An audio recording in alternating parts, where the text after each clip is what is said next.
জাপানের সমুদ্রে সবসময় এরকম ঢেউ থাকে,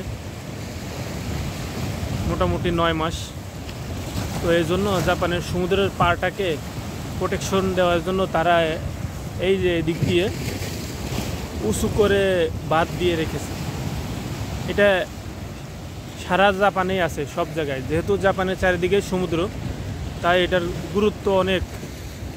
আর আমরা যেখানে দাঁড়িয়ে আছি এটার নাম হচ্ছে কেইসন।